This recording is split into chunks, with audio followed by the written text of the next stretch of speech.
በጣም ትልቅ መጽሐፍ ቤት ነበር የሚባሉ ኢትዮጵያ ውስጥ ካሉት ውስጥ ስገቡ በጣም ጸጥ ያለ ነው። ሰላም ዩቲዩብ እንዴት ናችሁ? ባላችሁ በሰላማችሁ ዛሬ የምናየው ኢትዮጵያ ውስጥ አንደኛ የሆነ ላይብረሪ ነው። አንደኛ ስላችሁ በትልቀት ነው። ትልቅ በመሆን አንደኛ የሆነ ላይብረሪ ነው የምንሄደው። ለማንኛውም ሰብስክራይብ ላይክ ያላረጋችሁ ሰብስክራይብ ላይክ እያረጋችሁ ያው ጠፍተናል፣ እናውቃለን ጠፍተናል። ያው አዳዲስ ቪዲዮ ስለምንለቅላችሁ እናንተ ደግሞ ሰብስክራይብ ላይክ እያረጋችሁ ባላችሁበት ሰላማችሁ ይብዛ። ወደ ቪዲዮ አሁን ያለነው 4 ኪሎ ነው። ጋዜጣ ማንበብ ከፈለጋችሁ አሁን 4 ኪሎ ነው ያለነው። ወደ አብሮት እንሄዳለን።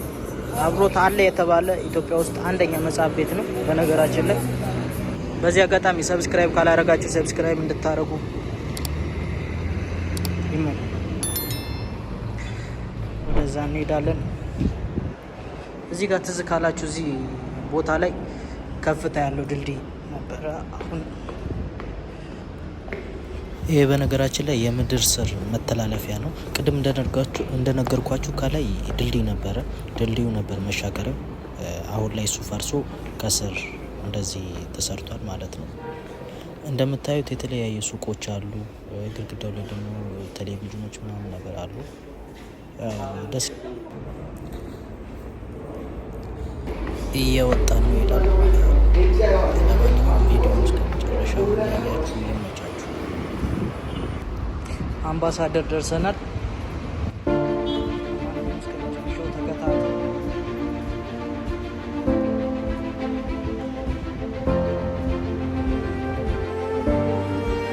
ያው ዛሬ የምሰራላችሁ ስለ አብሮት ነው። ያው በዚህ አጋጣሚ ያው ስለ አብሮት ማወቅ ያለባችሁን ነገር አንዳንድ ነገር ነግራችኋለሁ። ያው ቪዲዮውን እስከመጨረሻው ተከታተሉት። ይመቻችሁ። ወደሱ እየሄድን ነው።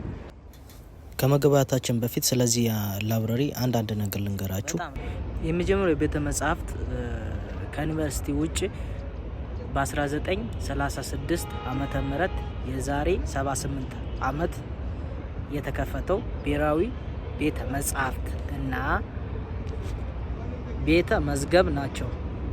እነዚህ ሁለቱ ናቸው የመጀመሪያ ኢትዮጵያ ውስጥ ላይብረሪ የነበሩት ማለት ነው። ከዛ በኋላ ብዙ መጽሐፍት ቤቶች ተከፍተዋል በየቦታው ማለት ነው። ለምሳሌ 6 ኪሎ 5 ኪሎ በየቦታው ተከፍተዋል።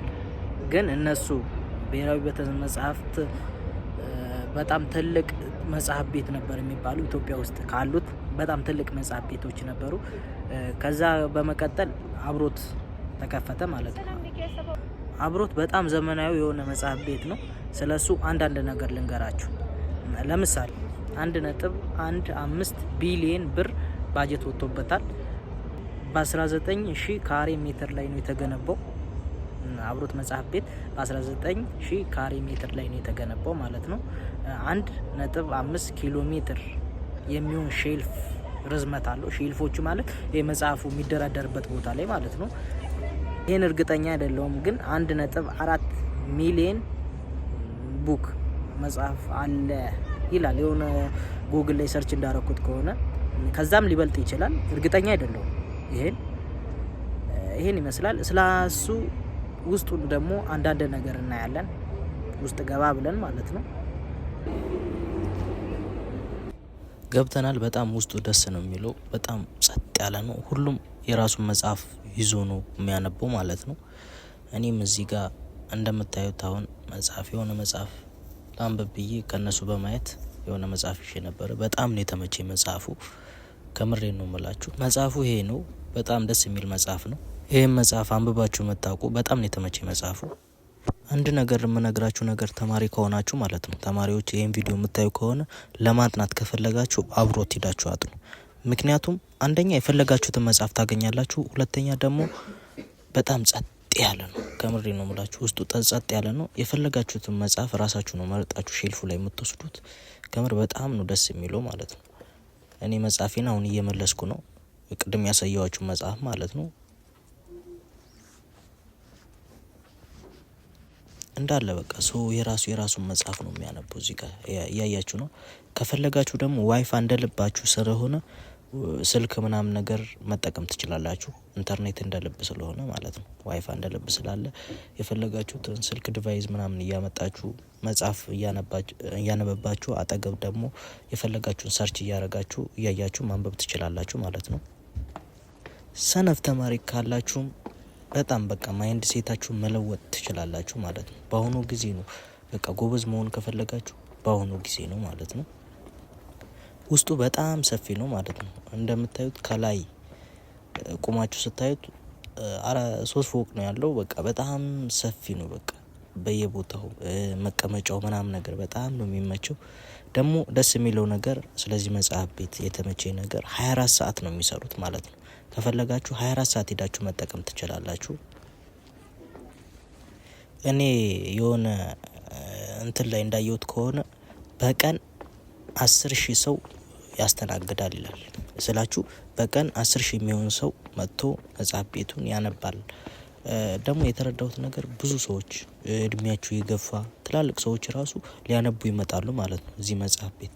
አንደኛ ለመዝናናት ከፈለጋችሁ ሲደብራችሁ የፈለጋችሁትን መጽሐፍ ይዛችሁ እያነበባችሁ፣ ብዙ ሰዎች ያው ሲደብራቸው ምናምን ነገር የሚሄዱት አብሮት ነው እንደተረዳሁት ከሆነ ማለት ነው።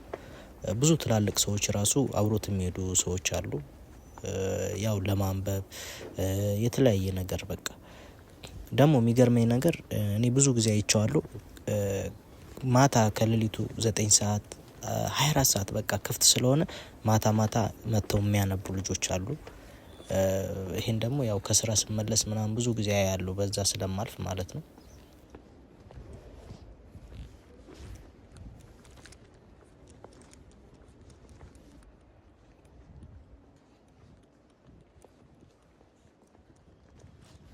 እየወጣን ነው፣ ያው ተፈትሸን እየወጣን ነው። እኔ የገረመኝ ነገር ደግሞ እዚህ ጋር ሴንሰር አለው። ሴንሰሩ ጋር ስትደርሱ ነው በሩ በራሱ የሚከፍትላችሁ ማለት ነው። ዘመናዊ መሆኑን በዚህ ነው የምታውቁት። ውጭ ላይ ራሱ ብዙ ልጆች በቃ ከቤታቸው መጽሐፍ በማምጣት ውጭ ላይ ተቀምጠው ያነባሉ። ቲክቶከሮች፣ የተለያዩ ሶሻል ሚዲያ የሚሰሩ በቃ ኮንቴንታቸውን ለመስራት እዚህ ቦታ ይመጣሉ። ምክንያቱም አንደኛ ጸጥ ያለ ነው፣ ሁለተኛ ደግሞ ኮንቴንታቸውን እንደ ልባቸው መስራት ይችላሉ ማለት ነው። ያው አንዳንድ ቦታ ካሜራ ይከለከላሉ እውነቱን ለመናገር። ከምር በጣም ደስ የሚል መጽሐፍ ቤት ነው። ውስጥ ስገቡ በጣም ጸጥ ያለ አላ ለማንበብ በጣም የሚመች ቦታ አለ። ለማንበብ ከፈለጋችሁ አብሮት መታችሁ ማንበብ ትችላላችሁ። ይመቻችሁ። የተለያዩ መጽሐፍ ቤቶች ደግሞ ውጭ ላይ ይገኛሉ እንደ ሱቅ። በግዥም ከፈለጋችሁ የፈለጋችሁ መጽሐፍ ቤት መጽሐፍ ማግኘት ትችላላችሁ። እነዚህ አሁን የመጽሐፍ ቤቶች ስሞች ናቸው ማለት ነው። አሁን ይሄኛው ዳንኤል መጽሐፍ ቤት ይባላል። የፊት ለፊት የምታዩት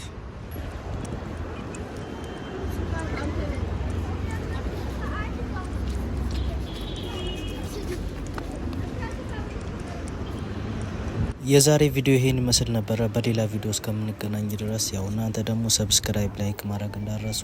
አሁን ያለነው በነገራችን ላይ 4 ኪሎ ነው። 4 ኪሎ በነገራችን ላይ መንገዷ በጣም አምሯል። እስኪ ይዋት፣ ከምሬ ነው የምላችሁ። ያው አገር ብዙ አመት ለምሳሌ የገጠር ሰው አሁን ብዙ አመት አዲስ አበባ መጥቶ የማያውቅ አሁን በጣም መንገድ ነው የሚጠፋበት። ከምሬ ነው የምላችሁ። ይሁት ሁሉም መንገድ የተመሳሳይ ነው በቃ።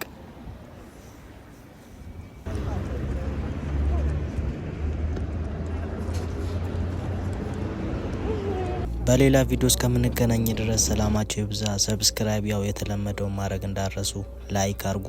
ቻው።